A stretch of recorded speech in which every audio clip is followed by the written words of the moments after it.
السلام علیکم ورحمۃ اللہ وبرکاتہ۔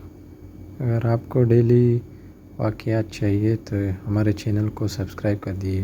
ایک دفعہ مدینہ منورہ میں ایک شاعر نے نبی کریم صلی اللہ علیہ وسلم کی شان میں گستاخانہ اشعار لکھے۔ جب اس گستاخ نے ایک محفل میں گستاخانہ اشعار پڑھے تو مدینہ میں کھلبلی مچ گئی۔ صحابہ کا ایک گروہ مسلح ہو کر اس شاعر کے گھر گیا اور اسے گرفتار کر کے مسجد نبوی میں لا کر باندھ دیا۔ کچھ دیر بعد حضور اکرم صلی اللہ علیہ وسلم نماز کے لیے تشریف لائے تو صحابہ حضور اکرم صلی اللہ علیہ وسلم سے عرض گزار ہوئے، اے اللہ کے رسول، اس شخص نے آپ صلی اللہ علیہ وسلم کی شان میں گستاخی کی ہے۔ آپ صلی اللہ علیہ وسلم نے نماز کی امامت کروائی اور پھر فرمانے لگے، اس گستاخ کی زبان کو خنجر سے کاٹ دیا جائے۔ وہاں موجود صحابہ بہت حیران ہوئے کہ رحمت للعالمین نے آج یہ کیسا سخت فیصلہ سنایا۔ اس طرح تو کافر و مشرک حضور اکرم صلی اللہ علیہ وسلم کے اخلاق پر سوال اٹھائیں گے، ہر طرح سرگوشیاں ہونے لگی۔ آپ صلی اللہ علیہ وسلم کے داماد حضرت علی رضی اللہ عنہ بھی پاس ہی بیٹھے تھے۔ حضور اکرم صلی اللہ علیہ وسلم حضرت علی رضی اللہ عنہ سے فرمانے لگے، اے علی، اس شخص کو لے جاؤ اور تم اس کی زبان کاٹ دو۔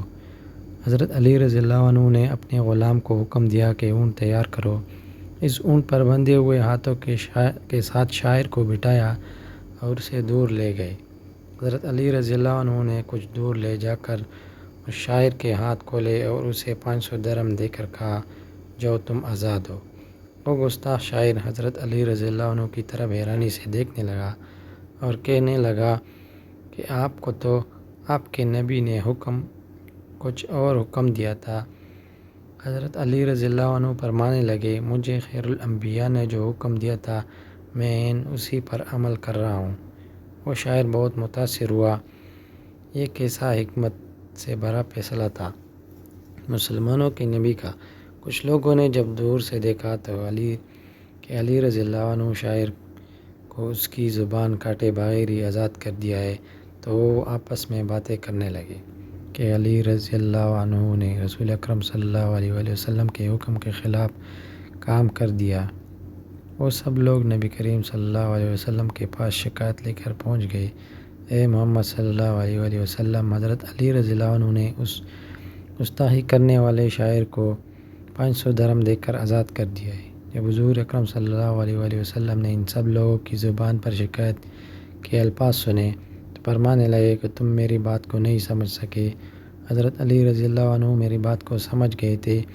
سب لوگوں نے حیران و پریشان ہو کر کہا، اے اللہ کے نبی صلی اللہ علیہ وسلم، آپ نے تو یہی فرمایا کہ اس گستاخ کی زبان کاٹ دو، مگر حضرت علی رضی اللہ عنہ نے تو آپ کی بات کو ماننے سے انکار کر دیا ہے، اس کو 500 درہم دے کے ساتھ آزاد کر دیا ہے۔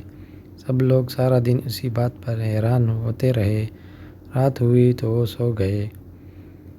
صبح جب فجر کی نماز کا وقت ہوا، جب مسلمان فجر کی نماز ادا کرنے کے لیے مسجد میں داخل ہوئے تو اس گستاخ کو دیکھ کر حیران ہو گئے کہ اس نے اسلام قبول کر لیا اور مسلمان ہو گیا۔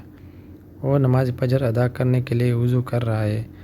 وضو کر کے جب وہ نبی اکرم صلی اللہ علیہ وسلم کے پاس آیا تو اس نے نبی اکرم صلی اللہ علیہ وسلم کو فرمایا، اے اللہ کے نبی، آپ صلی اللہ علیہ وسلم پر میرے ماں باپ قربان ہو، میں آپ صلی اللہ علیہ وسلم کی بارگاہ میں ایک نعت لکھ کر لایا ہوں۔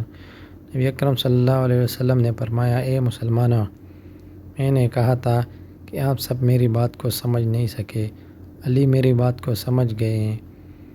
حضرت علی رضی اللہ عنہ نے اس گستاخ کی گستاخی والی زبان کو کاٹ کر رسول اکرم صلی اللہ علیہ وسلم کی نعت پیش کرنے والے زبان میں بدل دیا تھا۔ اگر آپ کو ہماری واقعات اچھی لگتی ہیں تو ہمارے یوٹیوب چینل کو سبسکرائب کر دیجیے۔ شکریہ آپ سب لوگوں کا۔ السلام علیکم ورحمۃ اللہ وبرکاتہ۔